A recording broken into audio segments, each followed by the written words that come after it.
Sou eu a babaca por me recusar a ir ao casamento da minha irmã depois de descobrir que só o nosso lado da família teve que pagar para ir? O clássico, essa é uma conta alternativa, sou bem ativo num subreddit de D&D e não quero que isso se conecte com essa situação. Então minha irmã mais nova, Kate 28F, e o parceiro dela, Chris 29M, vão se casar em abril em Dubai. Ela sempre quis um casamento extravagante e está indo com tudo. O casamento vai durar 4 dias. São 70 convidados, mas eles querem que nós, eu, meu marido e nossos pais, fiquemos no mesmo hotel que eles, junto com as madrinhas. Sou a dama de honra principal. E os padrinhos, o hotel é bem luxuoso, então com passagens está nos custando pouco mais de 2.900 libras esterlinas por pessoa. A família do Chris também vai ficar no mesmo hotel. Isso inclui os pais dele, 2 irmãos e um sobrinho. Eles têm uma boa condição financeira, não sei exatamente quanto eles ganham juntos, mas sei que a Kate ganha 88 mil por ano e é a que ganha menos.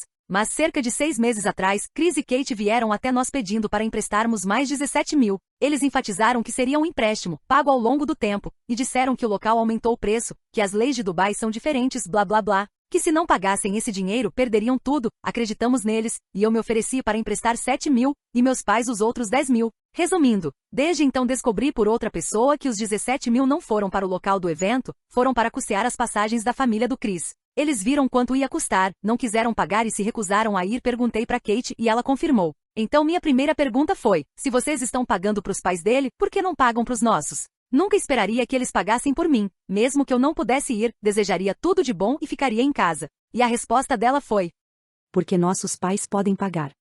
Ela ficou muito na defensiva e disse que essa era a forma mais justa que ela conseguiu pensar, que planejar um casamento já era difícil o suficiente, etc. Mas então eu perguntei, se você realmente achava que essa era a forma mais justa, por que mentiu sobre os 17 mil e disse que era uma questão do local? Ela não soube responder. Meus pais estão cientes e ficaram muito decepcionados com a mentira, mas disseram que ainda vão comparecer. Já eu desisti de ir. Para mim, parece que estão se aproveitando dos meus pais, e se eles não podiam pagar tanto para os nossos pais quanto para os pais do Chris, e os irmãos e sobrinho dele, então não deveriam ter pago para nenhum dos lados, ou só para os 4 pais. E principalmente não deveriam ter mentido. Kate e Chris continuam ligando, pedindo para eu ir, dizendo que estou fazendo eles se sentirem mal e estragando o dia deles. Mas tudo isso me soa sujo, estranho. Estou sendo completamente honesta e aberta aqui, podem ser brutais. Estou sendo babaca nessa história? Deveria simplesmente engolir tudo isso e ir? Edit 1. Sobre o pagamento do empréstimo, o irmão do meu marido é advogado e gentilmente elaborou um contrato e um plano de pagamento tanto para mim quanto para os meus pais.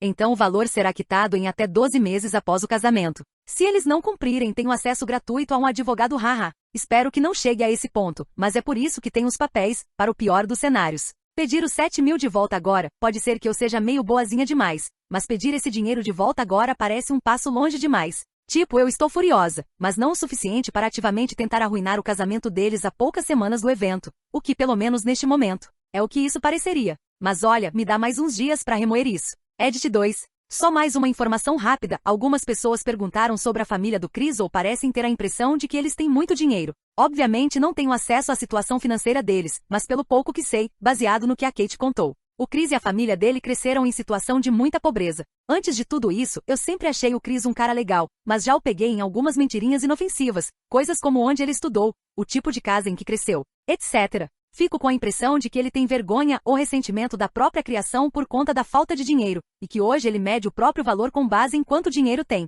Meu palpite é que quando a família dele disse que não poderia ir, ele entrou em pânico e ficou preocupado que as pessoas perguntassem por que eles não estariam presentes. E aí ele teria que dizer que eles não podiam pagar ou que ele não podia pagar por eles. E olha, o trauma ou a experiência passada dele não são coisas que me cabe julgar, mas se for esse o caso, só me deixa mais irritada que eles dois não tenham se planejado melhor nem conversado com amigos e familiares sobre o que seria financeiramente viável antes de reservar Dubai. Se era tão essencial que a família deles estivesse lá, eles deviam ter considerado o custo de pagar a viagem para todos os pais estarem presentes, ao invés de simplesmente empurrar uma conta de 3 mil por pessoa para cima da gente e esperar que aparecêssemos. Comentários relevantes.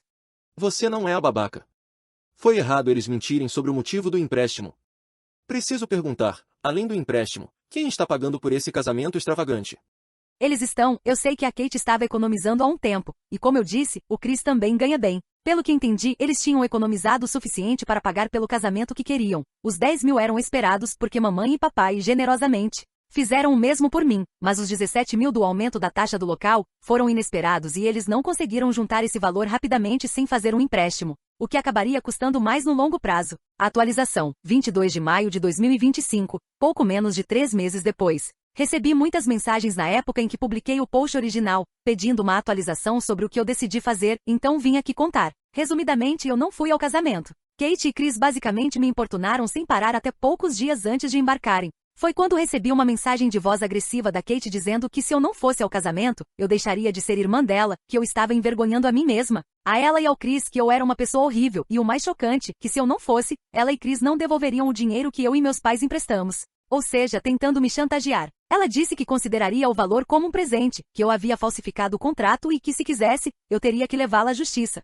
Ela claramente estava bêbada na hora, a mensagem foi deixada na noite da despedida de solteira que ela fez em casa, que eu obviamente também não fui. Mas foi tão além de qualquer coisa que eu achava que ela fosse capaz. Acabei mostrando a mensagem aos meus pais que também, embora contra gosto, decidiram não comparecer ao casamento. Fiquei sabendo por amigos e familiares que estiveram no casamento, que ela e Chris estavam dizendo a todos que eu a afastei da família, que menti para nossos pais, que demos dinheiro e depois esperávamos que eles pagassem por nós, etc. E que eles tomaram a decisão de me desconvidar do casamento a mim e ao meu marido. Outras coisas mais ofensivas também foram ditas, mas sinceramente não quero entrar nesses detalhes, basta dizer que foram bem dolorosas. Como mencionei no meu post, meu cunhado, que é advogado, redigiu um contrato para o reembolso tanto para mim quanto para os meus pais. A primeira data de pagamento estipulada passou sem nenhuma palavra de nenhum dos dois, então meu cunhado passou a cuidar do caso. Todas as tentativas dele de contato foram ignoradas, com exceção de um e-mail vindo, ao que tudo indica, de um escritório de advocacia falso, dizendo que o dinheiro tinha sido dado de presente, que o contrato era fraudulento e basicamente mandando a gente levar o caso à justiça. Em resposta, meu cunhado enviou uma cópia da mensagem de voz deixada pela Kate e uma cobrança final, informando que o plano de pagamento agora estava anulado e que queríamos o valor integral em até 30 dias, ou seguiríamos com uma ação judicial. Magicamente, o valor total apareceu nas nossas contas 5 dias depois. Desde o casamento, ouvi por terceiros que eles continuam dizendo a quem quiser ouvir que nós pedimos nosso presente de volta do nada, que os deserdamos e que agora estão em dificuldades financeiras por causa disso. Então é isso, não consigo me imaginar tendo uma relação com ela depois disso, o que é devastador, mas ao mesmo tempo, agora, depois de tudo, eu realmente acredito que isso não é culpa minha. Obrigada mais uma vez a todos que deram conselhos, espero que essa atualização atenda a todos que pediram por uma.